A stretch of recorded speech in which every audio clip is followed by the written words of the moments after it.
Hello guys, pag-usapan lang natin ang breaking news na exclusive nga naman guys na kinababaliwan ng mga Katden fans. Catherine Bernardo, napakaganda sa costume ni Santa Claus. Grabe nga naman guys, no?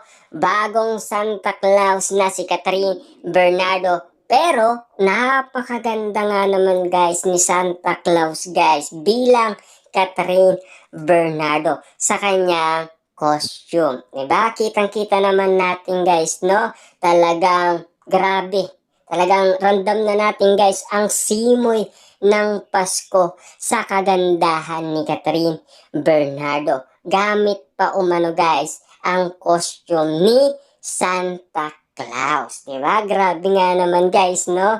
Kitang-kita natin ang kagandahan. Kaso nga lang, kulang na lang yung bigote at balbas ni Santa Claus. Talagang matatawag na natin siyang Santa Claus na isang Catherine Bernardo. Pero napakaganda kasi guys ng isang Catherine Bernardo sa kanyang kasuotan. 'Di ba? Kitang-kita naman natin guys kasi kakaiba na kasi guys ang ganda ngayon ni Catherine Bernardo. Baka kasi alagang Alden Richard yan. Kasi hindi nga naman kasi guys pinababayaan ni Alden Richard. Simula spotted nga naman guys si Alden Richard na talagang sila ay nagsama sa birthday ni Catherine Bernardo, sa private birthday ni Catherine Bernardo, talagang pinag-usapan na lagi daw siyang nagbibigay ng napaka-espesyal na mga pagkain sa pamilya Bernardo. Lalong-lalo na binuking pa umano si Alden Richard ng kapwa niya, mga celebrity sa GMA Network. Kitang-kita naman natin kasi guys kung paano binuking si Alden Richard at Catherine Bernardo. Kahit daw off-cam, talagang hindi nawawala yung titig ni Alden Richard kay Catherine Bernardo. Dahil lagi nga naman kasi siyang nagpapaganda. Baka alagang IB clinic din kung saan nagpapaganda si Catherine Bernardo. Diba? Spotted nga naman kasi guys na pinagkakaguluhan ngayon si Santa Claus Catherine Bernardo na napakaganda. Lalo-lalo na guys, solid na solid kasi ang kanyang ganda. Siyempre, mapapanganga lahat ng kalalakihan sa alindog ni Catherine Bernardo kapag siya ay nakita. Kasi guys, napakaganda talaga ni Catherine Bernardo sa personal. Kasi nakita ko na guys si Catherine Bernardo ng personal, talagang napakaganda. Solid talaga ang kanyang kagandahan. Talagang mapapanganga ka sa kanyang alindog at kagandahan at sa kanyang kaseksihan. Lalong-lalo na bumagay pa sa kanya yung kasuotan na costume umano ni Santa Claus. Kitang-kita naman natin guys, no? Bagay na bagay sa kanya at sinamaan pa ng ice glasses. Kitang-kita naman natin guys. Formang-forma talaga, 'di ba? Parang Japons kung tawagin nga naman guys ng ibang mga dilulu sa social media. Kaya nga naman guys, kumakalat ang ganitong sitwasyon dahil alam naman natin guys, Christmas season na kasi. At alam naman natin guys, ramdam na ni Catherine Bernardo ang simoy ng Kapaskuhan. At lalong-lalo na guys, ramdam na rin natin ang simoy ng Kapaskuhan dahil kay Catherine Bernardo nang dahil sa kanyang kasuotan.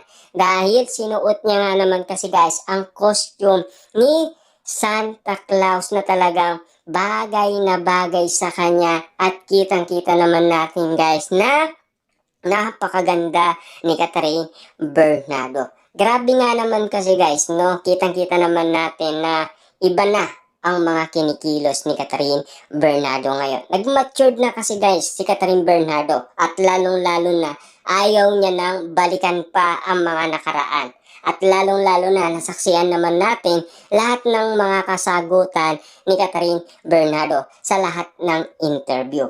Lahat ng mga interview na yan guys, talagang swak sa ating pandinig at lalong-lalo na kitang-kita pa natin. At randam natin guys lahat ng mga kasagutan ni Catherine Bernardo na ayaw niya nang balikan pa ang mga nakaraan na nasayang umano ng dahil lang sa iwalayan. Kaya ayaw niya na guys pag-usapan pa ang pangalan Daniel Padilla kasi alam naman natin guys naka-move on na kasi siya at lalong-lalo na guys naka-move on na rin si Daniel Padilla.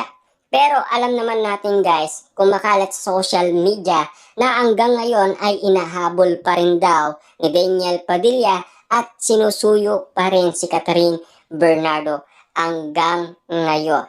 Kasi kitang-kita naman natin guys no, gumanda si Catherine Bernardo, naging blooming, at lalong-lalo na gumanda pa ang kanyang katawan. 'Di ba? Kitang-kita naman natin guys, lagi nga naman siya nag-exercise kasi kapag siya ay kumain madalas, lalong-lalo na kwento pa ni Mami Min Bernardo na mahilig nga naman siyang kumain.